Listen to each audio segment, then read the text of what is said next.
Time ಈಗ 10:30. ಪಾತ್ರೆ ಎಲ್ಲ ಬ್ರೇಕ್ಫಾಸ್ಟ್ ಮುಗಿಸಿದ ಪಾತ್ರೆಯನ್ನೆಲ್ಲ ತೊಳೆದಾಯಿತು. ಇದು ನೋಡಿ ತೊಂಡೆಕಾಯಿ ಪಲ್ಯ ಮಾಡೋಣ ಅಂತೇಳಿ ತುಂಬ ಮಣ್ಣಾಗಿತ್ತು, ತುಂಬ ರಾಡಿ ಆಗಿತ್ತು. ಇದನ್ನ ಚೆನ್ನಾಗಿ ಒಂದು 2 ಸಲ ತೊಳೆದು ಇನ್ನೊಂದು ಸಲ ತೊಳಿಬೇಕು. ಸ್ವಲ್ಪ ನೀರಲ್ಲಿ ಹಾಕಿಟ್ಕೊಂಡೆ. ಇದನ್ನ ಕಟ್ ಮಾಡಿ ಎಳೆ ಗೇರು ಬೀಜ ಇರುತ್ತವೆ, ಎಳೆ ಗೇರು ಬೀಜ ಹಸಿದು, ಅದು ಮತ್ತೆ ಈ ತೊಂಡೆಕಾಯಿ ಹಾಕಿ ಪಲ್ಯ ಮಾಡ್ತೇನೆ. ತುಂಬ ಸಖತ್ತಾಗಿರುತ್ತೆ. ಆಮೇಲೆ ಇವತ್ತು ಸಿಂಪಲ್ ಆಗಿ ಈರುಳ್ಳಿ ತಂಬಳಿ ಮಾಡ್ತಾ ಇದ್ದೇನೆ. ಈರುಳ್ಳಿ ತಂಬಳಿ ಮತ್ತೆ ತೊಂಡೆಕಾಯಿ ಪಲ್ಯ ಇಷ್ಟೇ ಇವತ್ತು. ಇದು ನೋಡಿ ಫ್ರೆಂಡ್ಸ್, ಗೋಡಂಬಿ ಗೇರು ಬೀಜ ಅಂತೇವೆ ನಮ್ಮ ಕಡೆ. ಇದನ್ನ ತೊಳೆದು ಚೆನ್ನಾಗಿ ಇಟ್ಟಿದ್ದೇನೆ. ಇದನ್ನ ನೋಡಿ, ಸಿಪ್ಪೆ ಹೋಗುತ್ತೆ, ಆದರೂ ಕೂಡ ಒಂದ್ಸಲ ಬೇಯಿಸ್ಕೊಳ್ಬೇಕು. ಹಾಗೆ ಇದಕ್ಕೆ ಒಂದು ಕುದಿ ಬರೋ ತನಕ ನಾನು ಕುದಿಸ್ಕೊಂಡೆ, ಯಾಕಂದರೆ ಸಿಪ್ಪೆ ಈಸಿಯಾಗಿ ತೆಗಿಬೋದು ಅಂಥೇಳಿ. ಹಾಗೆ ಇದು ನೋಡಿ ಸೋರೆಕಾಯಿ ಮೊಗ್ಗು, ಇದ್ರ ಫ್ರೈ ಮಾಡಿದ್ರೆ ತುಂಬ ಚೆನ್ನಾಗಿರ್ತದೆ. ನಾನು ಲಾಸ್ಟ್ ವೀಡಿಯೋದಲ್ಲೂ ನಿಮಗೆ ನಾನು ಒಂದು ಸಲ ನನ್ನ ವೀಡಿಯೋದಲ್ಲಿ ಹೇಳಿದ್ದೆ. ಇದನ್ನು ಚೆನ್ನಾಗಿ ತೊಳೆದಿಟ್ಟಿದ್ದೇನೆ ನೋಡಿ. ಇದನ್ನ ಫ್ರೈ ಮಾಡ್ಕೊಳ್ಬೇಕೀಗ. ತುಂಬ ಚೆನ್ನಾಗಿರ್ತದೆ. ಇದು ಮಾರ್ಕೆಟಲ್ಲಿ ಸಿಗತ್ತೆ. ಈ ಸೋರೆಕಾಯಿ ಹೂವನ್ನು ನೋಡಿ, ಮೊಗ್ಗು ಇದು ಸೋರೆಕಾಯಿ ಮೊಗ್ಗನ ಈ ರೀತಿ ಚೆನ್ನಾಗಿ ವಾಶ್ ಮಾಡಿ ಕಟ್ ಮಾಡ್ಕೊಂಡು ಬಂದೆ. ಒಂದೊಂದ್ಸಲ ಇದಕ್ಕೆ ಹುಳ ಇರುತ್ತೆ ಫ್ರೆಂಡ್ಸ್, ಇದು ಒಳಗಡೆ. ಇದು ಆದರೆ ಚಲೋ ಇದೆ, ಒಂದೂ ಕೂಡ ಹುಳ ಇಲ್ಲ. ನೋಡಿದೆ ನಾನು. ಹಾಗೆ ಕ್ಲೀನಾಗಿ ವಾಶ್ ಮಾಡಿ 2-3 ಸಲ ವಾಶ್ ಮಾಡಿ ಅದಕ್ಕೆ ನಾನು ಕಟ್ ಮಾಡ್ಕೊಂಡು ಬಂದೆ. ಈ ರೀತಿ ಕಟ್ ಮಾಡಿಕೊಂಡೆ. ಈ ರೀತಿ ಕಟ್ ಮಾಡಿದರೆ ಒಳಗಡೆ ಹುಳ ಇದ್ದು ಕಾಣಿಸುತ್ತಲ್ವ, ಹಾಗಾಗಿ ಮತ್ತೆ ಅದನ್ನ ಫ್ರೈ ಮಾಡ್ಕೊಳ್ಳಿಕ್ಕೂ ಚಲೋ ಆಗುತ್ತೆ ಅಂಥೇಳಿ ಆ ರೀತಿ ಕಟ್ ಮಾಡಿಕೊಂಡೆ. ತೊಂಡೆಕಾಯಿ ಪಲ್ಯಗೆ ತೊಂಡೆಕಾಯಿ ಕೂಡ ಕಟ್ ಮಾಡ್ಕೊಂಡಾಯಿತು. ಇದು ನೋಡಿ ಗೇರು ಬೀಜ, ಇದನ್ನ ಕೂಡ ಒಂದ್ಸಲ ಕುದಿಸ್ಕೊಂಡೆ. ಒಂದ್ಸಲ ಕುದಿ ಬರಬೇಕು, ಅಂದರೆ ಅದು ಸಿಪ್ಪೆ ಈಸಿಯಾಗಿ ತೆಗಿಲಿಕ್ಕೆ ಬರುತ್ತೆ.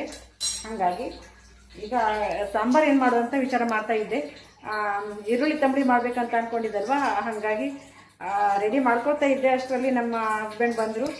ಅವರು ಏನಾದರೂ ಈರುಳ್ಳಿ ತಂಬಳಿ ಬೇಡ, ಏನಾದರೂ ಸಾಂಬಾರು ಮಾಡು ಅಂತ ಹೇಳಿದ್ರು. ನೋಡಬೇಕು ಏನು ಮಾಡ್ತೀನಿ ಅಂತ ನೀನು ನೋಡಬೇಕು. ಗೇರು ಬೀಜನ ಈ ರೀತಿ ಕುದಿಸಿ ಇಟ್ಕೊಂಡೆ ಒಂದು ಪ್ಲೇಟಲ್ಲಿ. ಅದು ಆದ ನಂತರ ಅದು ಸಿಪ್ಪೆ ತೆಗಿತಾ ಇದ್ದೇನೆ ನೋಡಿ. ಈಸಿಯಾಗಿ ಸಿಪ್ಪೆ ಹೋಗುತ್ತೆ ಈಗ. ಹಾಗೆ ಇದು ತೊಗರಿಬೇಳೆ, ಇದರ ಕುಕ್ಕರಲ್ಲಿ ಹಾಕಿ ಬೇಯಿಸ್ಕೊಳ್ತಾ ಇದ್ದೇನೆ. ಯಾಕೆ ಗೊತ್ತಾ, ಇವತ್ತು ನುಗ್ಗೆಕಾಯಿ ಸಾಂಬಾರು ಮಾಡೋಣ ಅಂತ ಹೇಳಿ. ನಮ್ಮ ಮನೆಯವರು ಹೇಳಿದ್ರೆ ನಾನು ಇವತ್ತು ಈರುಳ್ಳಿ ತಂಬಳಿನೇ ಮಾಡ್ತಿದ್ದೆ. ಆದರೆ ಅವರು ಏನಾದರೂ ಸಾಂಬಾರು ಮಾಡು ಅಂತ ಹೇಳಿದ್ರಲ್ವ, ನುಗ್ಗೆಕಾಯಿ ಕೂಡ ಇತ್ತು, ಅದು ಸಾಂಬಾರು ಮಾಡೋಣ ಅಂತ ಹೇಳಿ ಸಾಂಬಾರು ಮಾಡ್ತಾ ಇದ್ದೇನೆ. ಹಾಗೆ ನಾನು ಎಣಿಸ್ಕೊಂಡಿದ್ದೆ ಒಂದು, ಆಗದ್ದೇ ಒಂದು ಅಂತ ಹೇಳ್ಬೋದು. ನಾವು ಎಣಿಸ್ಕೊಂಡಂಗೆ ಯಾವುದೂ ಆಗೋದಿಲ್ಲ ಅಲ್ವಾ. ನಾನು ಒಂದು ಸ್ವಲ್ಪ ಮೊದಲು ಈರುಳ್ಳಿ ತಂಬಳಿ ಮಾಡೋಣ ಅಂತ ಇದ್ದೆ, ಆದರೆ ಪಟ್ಟನೆ ಚೇಂಜ್ ಆಯಿತು. ಹಾಗೆ ಪಲ್ಯ ಮಾಡ್ಕೊಳ್ಳಿಕ್ಕೂ ಬಂದೆ. ಪ್ಯಾನಿಗೆ ಎಣ್ಣೆ ಹಾಕಿ ಅದಕ್ಕೆ ಸಾಸಿವೆ, 2 ಹಸಿಮೆಣಸು ಕಟ್ ಮಾಡಿ ಹಾಕ್ಕೊಂಡೆ. ಫ್ರೈ ಆದ ನಂತರ ನೋಡಿ ಈ ರೀತಿ ಚಿಕ್ಕದಾಗಿ, ಅಂದರೆ ತೆಳ್ಳಗೆ ನಾನು ಕಟ್ ಮಾಡ್ಕೊಂಡಿದ್ದೆ ತೊಂಡೆಕಾಯಿನ. ಇಲ್ಲಾಂದರೆ ದಪ್ಪ ಇದ್ದರೆ ಅದು ಬೇಯೋದಿಲ್ಲ, ತಿನ್ನಲಿಕ್ಕೂ ಅಷ್ಟು ಚೆನ್ನಾಗಿರೋದಿಲ್ಲ. ಅದನ್ನ ಸ್ವಲ್ಪ ಹಾಕ್ಕೊಂಡೆ. ಆಮೇಲೆ ಒಂದೇ ಒಂದು ಆಲೂಗಡ್ಡೆ, ಅದನ್ನು ಕೂಡ ಉದ್ದುದ್ದಕ್ಕೆ ಕಟ್ ಮಾಡಿಕೊಂಡು ತೆಳ್ಳಗೆ ಕಟ್ ಮಾಡಿ ಅದನ್ನು ಕೂಡ ಮಿಕ್ಸ್ ಮಾಡಿ ನೀರು ಹಾಕಿ ಬೇಯಿಸ್ಕೊಳ್ತಾ ಇದ್ದೀನಿ ನೋಡಿ. ತುಂಬ ಚೆನ್ನಾಗಿರುತ್ತೆ ಮಾತ್ರ ಈ ಪಲ್ಯ. ಹಾಗೆ ವೈಟ್ ರೈಸ್ ಕೂಡ ಆಗಿತ್ತು, ಅದನ್ನು ಕೂಡ ಬಾಗಿಸ್ಕೊಳ್ತೇನೆ. ಇವತ್ತು ಬೇಗ ಕೆಲಸ ಆಗ್ತಾಯಿದೆ, ಯಾಕೋ ಗೊತ್ತಿಲ್ಲ. ಬಟ್ಟೆನೂ ಕೂಡ ಹ್ಯಾಂಡ್ ವಾಶ್ ಮಾಡಬೇಕಲ್ವ, ಹಾಗಾಗಿ ನಾನು ಫಾಸ್ಟ್ ಕೆಲಸ ಮಾಡ್ತಾಯಿದ್ದೇನೆ. ಕೆಲಸ ಮಾಡಲಿಕ್ಕೂ ಬೇಗ ಸ್ಟಾರ್ಟ್ ಮಾಡಿಕೊಂಡೆ. ಈ ಕಡೆ ನುಗ್ಗೆಕಾಯಿ ಇಟ್ಟಿದ್ನಲ್ವ, ನುಗ್ಗೆಕಾಯಿ ಕೂಡ ಬೆಂತು. ಕುಕ್ಕರಲ್ಲಿ ಬೇಳೆ ಕೂಡ ಬೆಂತು. ಎರಡು ಮಾಡಿ ಒಂದು ಪಾತ್ರೆಯಲ್ಲಿ ಹಾಕಿ ಈಗ ಕುದಿಸ್ಕೊಂಡು ಮಸಾಲೆ ಕೂಡ ರುಬ್ಕೊಂಡಿದ್ದೆ, ಕೊತ್ತಂಬರಿ ಮಸಾಲ, ಅದನ್ನು ಕೂಡ ಆ್ಯಡ್ ಮಾಡಾಯಿತು. ಸಾಂಬಾರು ಕೂಡ ರೆಡಿ ಆಗಿದೆ. ಹಾಗೆ ಲಾಸ್ಟಿಗೆ ನೋಡಿ ಈ ಪಲ್ಯಗೆ ಗೋಡಂಬಿನ ಲಾಸ್ಟ್ ಸೇರಿಸ್ಕೊಳ್ಬೇಕು, ಯಾಕಂದರೆ ಅದು ಸ್ವಲ್ಪ ಬೇಯ್ದಿದ್ರೂ ಆಗ್ತದೆ, ಹಾಗೆ ಹಸಿದ್ರೂ ಆಗ್ತದೆ. ಮತ್ತೊಂದು ಸಲ ಕುದಿ ತೆಕ್ಕೊಂಡಿದ್ನಲ್ವ, ಹಾಗಾಗಿ ಎಲ್ಲ ಬೆಂದಿತ್ತು. ಹಾಗಾಗಿ ಸ್ವಲ್ಪ ಉಪ್ಪು ಮತ್ತು ಕಾಯಿ ತುರಿ ಹಾಕ್ಕೊಂಡು ರೆಡಿ ಮಾಡಿಕೊಂಡೆ. ಪಲ್ಯನೂ ರೆಡಿ ಆಯಿತು, ಸಾಂಬಾರು ಕೂಡ ರೆಡಿ ಆಗಿದೆ. ಇದಕ್ಕೆ ಈಗ ಒಗ್ಗರಣೆ ಹಾಕ್ಕೊಂಡ್ರಾಯಿತು. ಮೊಗ್ಗಿಗೆ ನೋಡಿ ಒಂದು ಸ್ವಲ್ಪ ಉಪ್ಪು ಹಾಕ್ಕೊಂಡು ಈ ರೀತಿ ಕಲಸಿಟ್ಕೊಂಡೆ. ಸಾಂಬಾರಿಗೆ ಒಗ್ಗರಣೆ ಕೂಡ ಹಾಕಿ ಆಯಿತು. ಸಾಂಬಾರು ಕೂಡ ರೆಡಿ ಆಯಿತು. ಸಾಂಬಾರಿಗೆ ಒಗ್ಗರಣೆ ಹಾಕಿದ್ರೆ ಮಾತ್ರ ರುಚಿ ಆಗುತ್ತೆ, ಇಲ್ಲಾಂದರೆ ಅದು ಟೇಸ್ಟೇ ಬೇರೆ ಅಲ್ವಾ ಫ್ರೆಂಡ್ಸ್. ಹಾಯ್ ಫ್ರೆಂಡ್ಸ್, ಬಟ್ಟೆ ಒಕ್ಕೊಂಡು ಬಂದೆ. ಇವತ್ತು ಹ್ಯಾಂಡ್ ವಾಶ್ ಮಾಡಿದೆ ಬಟ್ಟೆ. ಈಗ ಅದನ್ನ ಹೊರಗೆ ಒಣ ಹಾಕ್ತೇನೆ. ಮುಖ ನೋಡಿದ್ರೆ ನಿಮ್ಗೆ ಅನ್ಸ್ಬೋದು ಬೆವರಲ್ಲ ಇದು. ನಾನು ಒಂದ್ಸಲ ತಣ್ಣೀರಲ್ಲಿ ಮುಖ ತೊಳ್ಕೊಂಡು ಬಂದೆ. ಈಗ ಬಟ್ಟೆ ಒಣಗಿ ಹಾಕ್ತೇನೆ. ಈಗ ಎಂಥ ಬಿಸಿ ಸೆಕೆ, ತುಂಬ ಸೆಕೆ ಆಗ್ತಾ ಇದೆ. ಹಾಗಾಗಿ ಒಂದ್ಸಲ ತಣ್ಣೀರಲ್ಲಿ ಚೆನ್ನಾಗಿ ಒಂದ್ಸಲ ಮುಖ ತೊಳ್ಕೊಂಡು ಬಂದೆ. ನಾನೀಗ ಸೋರೆಕಾಯಿ ಮೊಗ್ಗನ್ನು ಫ್ರೈ ಮಾಡ್ಕೊಳ್ಳಿಕ್ಕೆ ಬಂದೆ. ಅದು ಲೋ ಫ್ಲೇಮಲ್ಲಿ ಸಾವಕಾಶಾಗಿ ಬೇಯುತ್ತೆ ಅದು. ಹಾಗಾಗಿ ಫ್ರೈ ಕೂಡ ಮುಗಿಸಿ ಆಯಿತು. ನೋಡಿ ಈ ರೀತಿ ಬಂದಿದೆ ಫ್ರೈ.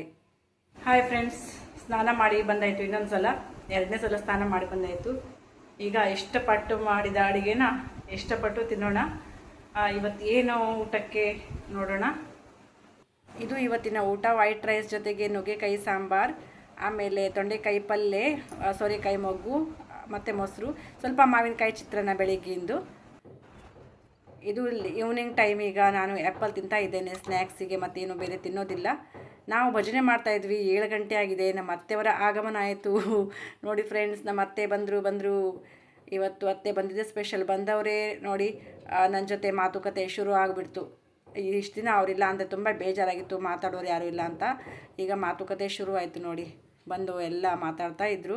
ಹಾಗೆ ಅವ್ರ ಡ್ಯೂಟಿನೂ ಕೂಡ ಶುರು ಮಾಡಿಕೊಂಡ್ರು. ನಾನು ಮೊಗ್ಗೆಲ್ಲ ತೆಗೆದಿಟ್ಟಿದ್ದೆ. ಅವ್ರು ಬಂದವರೇ ಕೈಕಾಲು ಮುಖ ತೊಳ್ಕೊಂಡು ನನ್ನ ಹತ್ರ ಸ್ವಲ್ಪ ಮಾತಾಡಿ ಹೂವು ಕಟ್ಲಿಕ್ಕೆ ಶುರು ಮಾಡಿಬಿಟ್ರು. ಈಗ 7:30 ಟೈಮ್. ಈಗ ಸಂಜೆ ನಾನು ಜೋಳದ ದೋಸೆ ಮಾಡ್ಕೊಳ್ತಾ ಇದ್ದೇನೆ ಫ್ರೆಂಡ್ಸ್. ಹಾಗೆ ಎಲ್ಲರೂ ಕೂಡ ಕೂತ್ಕೊಂಡು ಊಟ ಮಾಡಿದ್ವಿ. ಫಸ್ಟ್ ಅಂದರೆ ತುಂಬ ದಿನಗಳ ನಂತರ 4 ಜನ ಕೂತ್ಕೊಂಡು ಊಟ ಮಾಡಿದ್ರು. ನಾನು ಸ್ವಲ್ಪ ಬೇಗ ಮಾಡಿದೆ, ಒಂದು 5 ನಿಮಿಷ. ಆದರೂ ಅವರು ಊಟ ಮಾಡಬೇಕಿದ್ರೆ ನಾನಲ್ಲೇ ಕೂತ್ಕೊಂಡೆ. ಇವತ್ತಿನ ವ್ಲಾಗ್ ತುಂಬ ಸಿಂಪಲ್, ಏನು ಸ್ಪೆಷಲ್ ಇಲ್ಲ. ಆದರೆ ನಮ್ಮ ಅತ್ತೆ ಬಂದಿದ್ದಾರೆ ಅನ್ನೋದೇ ಸ್ಪೆಷಲ್, ಇವತ್ತಿನ ಸ್ಪೆಷಲ್ಲು. ನನ್ನ ಪಾತ್ರೆ ಕೂಡ ತೊಳೆದುಕೊಂಡಾಯಿತು. ಇದು ನೆಕ್ಸ್ಟ್ ಡೇ ಮಾರ್ನಿಂಗ್ ಸಿಗ್ತೇನೆ ಇನ್ನು. ಇದು ನೆಕ್ಸ್ಟ್ ಡೇ ಮಾರ್ನಿಂಗ್ ನೋಡಿ. ಬೆಳಿಗ್ಗೆ ನಾನು ಫ್ರೆಶ್ ಅಪ್ ಆಗಿ ಬಂದು ಫ್ರಿಜ್ಜಲ್ಲಿ ಏನು ತೆಗಿತಾ ಇದ್ದೇನೆ ಅಂದರೆ ಹಸಿಮೆಣಸು, ಕೊತ್ತಂಬರಿ ಸೊಪ್ಪು, ಕರಿಬೇವು, ಶುಂಠಿ, ಇದೆಲ್ಲ ಡೈಲಿ ಏನೇನು ತರಕಾರಿ ಇದೆ ಅದನ್ನೆಲ್ಲ ತೆಗೆಯೋದು, ಏನಾದರೂ ಮಾಡೋದಿದ್ದರೆ. ಇವತ್ತೇನೋ ಸ್ಪೆಷಲ್ ಮಾಡ್ತಾ ಇದ್ದೇನೆ. ನಮಗೆ ಸ್ಪೆಷಲ್ ಇದು, ಕೆಲವರಿಗೆ ಸ್ಪೆಷಲ್ ಅಲ್ಲದೇ ಇರ್ಬೋದು.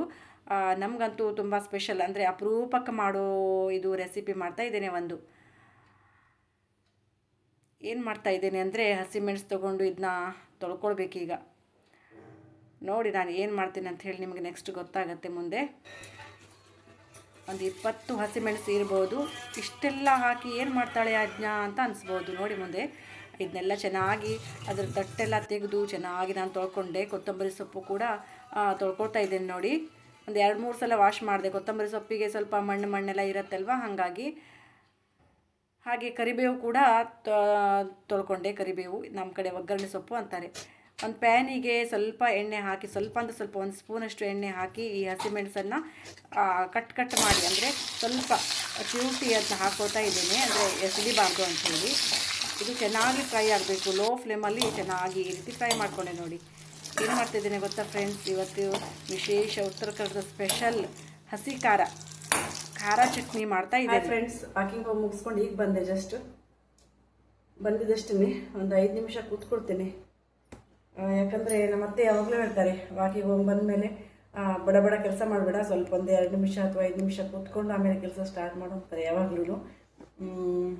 ನಾನೀಗ ಇವತ್ತು ಜೋಳದ ರೊಟ್ಟಿ ಮಾಡಬೇಕಂತ ಅಂದ್ಕೊಂಡಿದ್ದೇನೆ. ಜೋಳದ ರೊಟ್ಟಿಗೆ ಏನು ಸ್ಪೆಷಲ್ ಮಾಡ್ತೀನಿ ಹೇಳ್ತೇನೆ, ಆಮೇಲೆ ನೀವು ನೋಡಿ. ಹಸಿ ಖಾರಕ್ಕೆ ಎಲ್ಲ ರೆಡಿ ಆಯಿತು. ಕೊತ್ತಂಬರಿ ಸೊಪ್ಪು ಮತ್ತು ಕರಿಬೇವು, ಆಮೇಲೆ ಮೆಣಸು, ಬೆಳ್ಳುಳ್ಳಿ, ಶುಂಠಿ, ಜೀರಿಗೆ ಮತ್ತು ಉಪ್ಪು, ಆಮೇಲೆ ಸ್ವಲ್ಪ ಹುಣಸೆಹಣ್ಣು, ಸ್ವಲ್ಪ ಕಾಯಿ ತುರಿ. ನಾವು ಕಾಯಿ ತುರಿ ಹಾಕ್ತೇವೆ ಇಲ್ಲಿ, ಬಟ್ ಉತ್ತರ ಕರ್ನಾಟಕದಲ್ಲಿ ಅವರು ಕಾಯಿ ತುರಿನೇ ಹಾಕೋದಿಲ್ಲ, ಹಾಗೆ ಮೆಣಸಿಂದ ಮಾಡ್ತಾರೆ. ನಮಗೆ ಎಷ್ಟು ಖಾರ ತಿನ್ನಲಿಕ್ಕೆ ಆಗೋದಿಲ್ಲ ಅಲ್ವಾ, ಹಾಗಾಗಿ ನಾನು ಸ್ವಲ್ಪ ಕಾಯಿ ತುರಿ ಹಾಕ್ಕೊಂಡೆ. ಅವರು ಹುಣಸೆಹಣ್ಣು ಕೂಡ ಹಾಕೋದಿಲ್ಲ, ಹಾಗೆ ಮಾಡ್ತಾರೆ. ಅವರಿಗೆ ಖಾರ ಇಷ್ಟ, ನಮಗೆ ಖಾರ ಅಂದರೆ ಕಷ್ಟ ಅಲ್ಲ ಫ್ರೆಂಡ್ಸ್.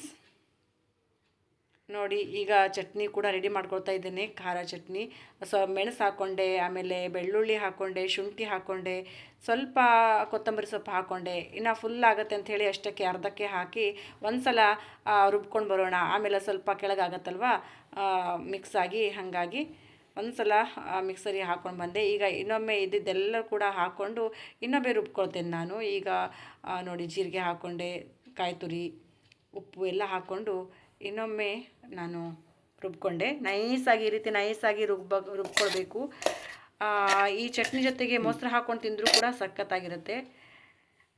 ಇವತ್ತು ನೋಡಿ ನಮ್ಮ ಅತ್ತೆಯವರು ಜೋಳದ ರೊಟ್ಟಿ ಮಾಡಬೇಕಂತ ಅಂದ್ಕೊಂಡಿದ್ನಲ್ವ, ಇವತ್ತು ಒಂದು ದೊಡ್ಡ ಎಡ್ವರ್ಟ್ ಆಗೋಯ್ತು. ಯಾಕಂದರೆ ನನ್ನ ಗಡ್ಬಡಿಯಲ್ಲಿ ಜೋಳದ ಹಿಟ್ಟು ಅಂಥೇಳಿ ಗೋಧಿ ಹಿಟ್ಟನ್ನೇ ಬೇಯಿಸ್ಕೊಂಡು ಬಿಟ್ಟೆ.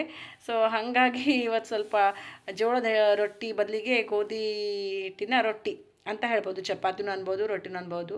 ಅದು ಬೇಯಿಸ್ಕೊಂಡಿದ್ದಕ್ಕೆ ಸ್ವಲ್ಪ ಅಷ್ಟು ತೆಳ್ಳಗೆ ಬಂದಿಲ್ಲ ಚಪಾತಿ. ಹಾಗೆ ಮಾತಾಡ್ತಾ ಮಾತಾಡ್ತಾ ಅವರು ಲಟ್ಸ್ಕೊಟ್ರು, ನಾನು ಬೇಯಿಸ್ಕೊಂಡೆ.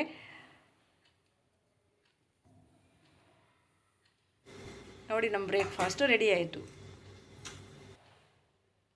ನಾವೆಲ್ಲರೂ ಸೇರಿ ಟಿಫಿನ್ ಮಾಡ್ತಾಯಿದ್ದೀವಿ ನೋಡಿ. ಇಲ್ಲಿಗೆ ಈ ವಿಡಿಯೋನ ಎಂಡ್ ಮಾಡ್ತೀನಿ ಫ್ರೆಂಡ್ಸ್. ವಿಡಿಯೋ ಇಷ್ಟ ಆದರೆ ಒಂದು ಲೈಕ್ ಮಾಡಿ, ಶೇರ್ ಮಾಡಿ, ಕಮೆಂಟ್ ಮಾಡಿ, ಚಾನಲ್ನ ಸಬ್ಸ್ಕ್ರೈಬ್ ಮಾಡಿಕೊಂಡು ವಿಡಿಯೋನ ನೋಡಿ. ಬಾಯ್.